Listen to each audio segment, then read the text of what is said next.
everyone. What's up guys, Unofficial MCU here. Hope you're all doing well, and in this video we have some new reveals and some new teases for Deadpool 3, Deadpool and Wolverine. Of course, we're going to go ahead and we're going to hop right on into it, breaking it all down for you guys, everything that we know and everything that we're anticipating shortly for this movie, as it is right around the corner from its July release. Of course, we're going to go ahead and hop right on into it. Before we do though, however, grab that subscribe button if you haven't already, as we're discussing and covering all types of Marvel related news, leaks, rumors, theories, and breakdowns here on the channel. So if you guys are into any of that, go ahead and grab that subscribe button today. I'll also give you a quick big thank you. Yeah, it's been a quick minute since I've uploaded or have been uploading here on the channel. Been a bit inconsistent, just overwhelmed with school, taking classes over the summer. I'll be done, completed with my certificates and everything of that nature in September, and then the real fun really begins. I'll have a lot more time to make videos for you guys. I'm also working a full-time job, so I do apologize for the inconsistent uploads. Really do appreciate you guys sticking with me, and really appreciate you guys acknowledging that, you know, I'm back, of course. Anyway, in this video, we are going to be taking a quick read from one of my favorites out there, HollywoodReporter.com. You know, it's a reputable source out there, and yeah, I'm very excited to read from their article because it's always, you know, kind of more or less true or confirmed things here for what we're anticipating with Deadpool 3. Of course, I'll have their article linked in the description down below for you guys to check out there, as well as an overall garnering source. So, Deadpool 3 was dead in the water. Then Hugh Jackman called Ryan Reynolds and brought it back to life. Some new reveals between these two goofballs, Ryan Reynolds and Hugh Jackman. They say that Ryan and I were right at the edge of saying to Kevin Feige, you know what, maybe now is not the right moment because we're just not coming up with the proper story. And that is the moment when Ryan's phone rang, said director Sean Levy, for Hugh Jackman to step into the spotlight and to join him on the big screen for Deadpool 3. One day while on set of The Adam Project, a Netflix movie would highly recommend, after pitching several different ideas to Marvel Studios for Deadpool 3, Ryan Reynolds had told Sean Levy, the director of the movie, that he wanted to do another film within the franchise if he could work with the director on the sequel.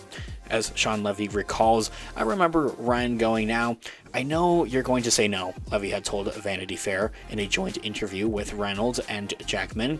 "I remember either verbally or in my mind going, what are you talking about? I'm already a yes kind of guy for whatever, you know, Ryan Reynolds has going on." Ryan Reynolds had piped in saying and adding that, "We knew we wanted to work together as much as humanly possible until we crawl into a box and, well, turn into skeletons, but I wasn't totally certain it would be in that Marvel space because it isn't that original IP.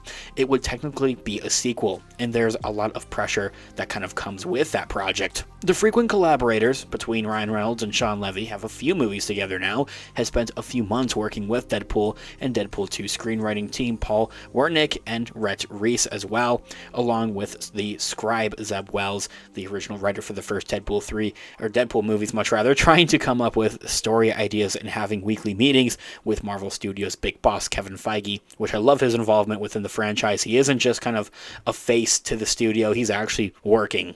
However, anyway, besides that, they struggled to find a story that felt original and not derivative of the previous installments, something that wouldn't drag those other first two Deadpool movies down, but something that would pave the way as something new.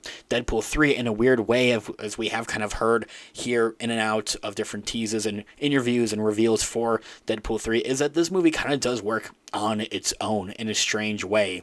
Sean Levy reveals more in a quote, "Ryan and I were right at the edge of saying to Kevin Feige, you know what, maybe now is not the right moment because we're just not coming up with a story," Levy had revealed. And in that moment is when Ryan's phone had rang, and it was Hugh Jackman calling from his car. On August 15th of 2022, Hugh Jackman was on a week-long break from his 2-year run in The Music Man on Broadway when he was sitting on a bench thinking about what he wanted to do next within the industry. And he had recalled he had immediately thought Deadpool and Wolverine.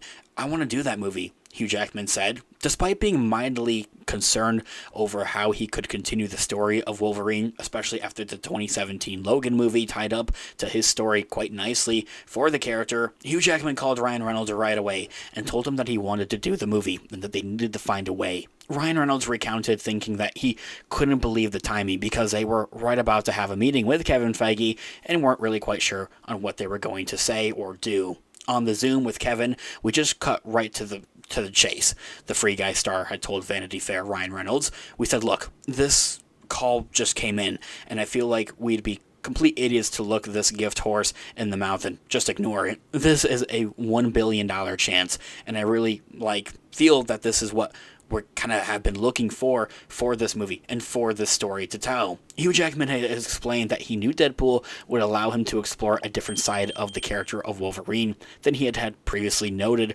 that everything felt new and fresh to him, and these kind of possible storylines that they were looking into, it just felt like they weren't reinventing the wheel. Essentially, they were coming back and doing something new entirely. It felt like it had also been quite a minute since Hugh Jackman had done anything with the character of Wolverine, so I think that also kind of adds to the share.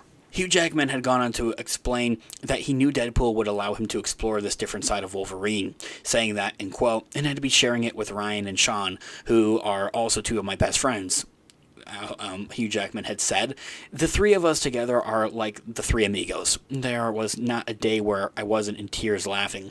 I've just really felt so rejuvenated playing the part. I mean, I'm 25 years in, man, and it feels better than ever playing the character of Wolverine." Sean Levy had echoed Hugh Jackman's statements about how their friendship had really played quite a role into the production of Deadpool and Wolverine, saying that there, in quote, "this friendship between the three of us also made the movie better, honestly," he said. "You're not embarrassed to have, or try weird, dumb shit. And some of it is going to fail, of course. Some of it doesn't work. But if you're comfortable failing in front of your buddies, you're also going to be comfortable trying stuff that will be inspired." While Ryan Reynolds, Jackman, and Sean Levy wouldn't give away too much about the storyline of their upcoming R-rated film, they did tease a bit about the dynamics between Deadpool's silliness and the lightheartedness of this overall movie, and how it have really contrasted with Wolverine's character, much more of a serious kind of character he is, a demeanor. Saying that there in one final quote, "If you're looking at the Venn diagram of the overlap of these characters, as vastly different as they really are, the thing that they have most in common is the shame," Ryan Reynolds had explained. "They both live in this violent shame cycle. Deadpool is a very verbose character. He's very feminine and kind of open and childlike, and putting that next to a character whose archetype is very Clint Eastwood creates something really quite interesting, as if we couldn't already tell that from much of the trailers and marketing and promoting for this movie itself. Guys, I really can't wait for Deadpool and Wolverine. I would love to hear all of your thoughts and opinions in the comments down below. I would love to hear what you guys are all thinking. Thanks so much for watching today's video. Of course, this has been Unofficial MCU. I'll catch you guys in the next one. Have a great one. Peace out.